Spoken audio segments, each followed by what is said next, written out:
পঞ্চরত্ন বিশিষ্ট খুব সুন্দর একটি প্রাচীন কালী মন্দির দেখতে এসেছি আমরা এসেছি সোদপুর পানিহাটি। এর আগে আমরা 12 মন্দির ঘাট দেখে একটি টোটো করে পার হেড 15 টাকা করে ভাড়া দিয়ে এসে পৌঁছেছি ত্রাণনাথ বাবুর ঘাটে। এটিও একটি প্রাচীন ঘাট এবং এরও ঐতিহাসিক গুরুত্ব অপরিসীম। ঘাটটির নির্মাণশৈলী দেখেই বোঝা যাচ্ছে প্রাচীনত্ব। গঙ্গা তীরে অবস্থিত এই ঘাটটি একসময় প্রাচীনকালের যাতায়াত ব্যবস্থা বাণিজ্যের জন্য খুবই প্রসিদ্ধ ছিল। পাশেই রয়েছে সৎসঙ্গ, চাইলে সৎসঙ্গটিও ঘুরে দেখে নেওয়া যায়। এত সুন্দর পরিবেশ, গাছপালা দিয়ে ঘেরা বাঁধানো ঘাটটি দেখতে অপূর্ব লাগে।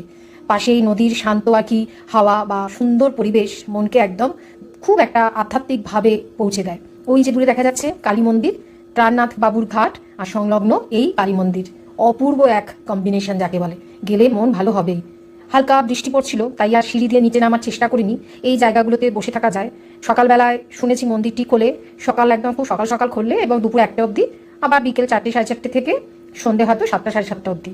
সঠিক টাইমটা আমি জানি না, ওখানে ভিডিও করতে করতে দেখেছি, মনে নেই এই মুহূর্তে। মন্দিরটি অসাধারণ সুন্দর। আর এই ধরনের প্রাচীন মন্দিরগুলো কত পুরনো ইতিহাসের যে সাক্ষ্য বহন করে চলেছে। সামনে যেতে দেখলাম পুরো লাল একদম সিমেন্ট দিয়ে বাঁধানো, তার মধ্যে সুন্দর আলপনা করা। পাশে দেখা যাচ্ছে 8তলা বিশিষ্ট 3টি শিব মন্দির। জুতোটি খুলে এবারে আমি আস্তে আস্তে মন্দিরে উঠলাম। স্বয়ং বিবেকানন্দের ছবি, আর এখানে পূজিত হচ্ছেন রামকৃষ্ণ পরমহংসদেব, মা শারদা আর বিবেকানন্দ। তার পাশেই রয়েছে এই যে মা কালীর সুন্দর একটি মূর্তি। প্রণাম সেরে এবার মন্দিরটি একটু পরিদর্শন করছি। এখানে সময় লেখা আছে, এই যে দেখুন কখন খোলা থাকে। পাশেই যে শিব মন্দিরগুলো সেগুলোকে এবার দেখব। শিব মন্দিরের 3টি শিব মন্দির, তার মধ্যে একটি শিবলিঙ্গ পুরোই কালো আর একটি শিবলিঙ্গ সাদা কালো মিশিয়ে। সেখান থেকে তারপরে আমরা নিচে আর কি সিঁড়ি দিয়ে নিচে নেমে ওখানে একটু বসার জায়গা আছে, বসেছিলাম।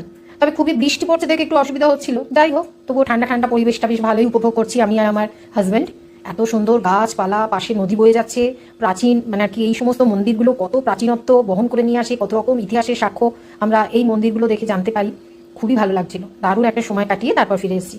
চাইলে এসে ঘুরে যাবেন। সোদপুর স্টেশন থেকে শিয়ালদাগামী যে কোনো ট্রেনে সোদপুরে নামবেন, সোদপুর স্টেশন থেকে অটো করে চলে আসবেন এখানে। কিছুটা সময় কাটালে দেখবেন মনটা বেশ ভালো লাগছে। কাজের জন্য অনেক সময় তো দূরে আমরা বেড়াতে যেতে পারি না, তখন এই ছোট ছোট ভ্রমণগুলোই কিন্তু মনকে আবার সতেজ করে তোলে। তারপরে আমরা এই মন্দির 4-5টা ঘুরে এই একদম এই অনুকূল ঠাকুরের যে জায়গা বা সৎসঙ্গ, তার পাশটা দিয়ে বেরিয়ে এসেছি। এই মন্দিরটি তখন বন্ধ হয়ে গেছিল, সৎসঙ্গ নাহলে এটাও দেখতাম। যাই হোক, খুবই ভালো লেগেছে আমার। ইচ্ছা আছে সন্ধ্যের দিকে একসময় যাব। আরও অনেক কিছু এখানে দেখার আছে, পরে অন্য কোনো ভিডিওতে সেটা আমি দেখাবো।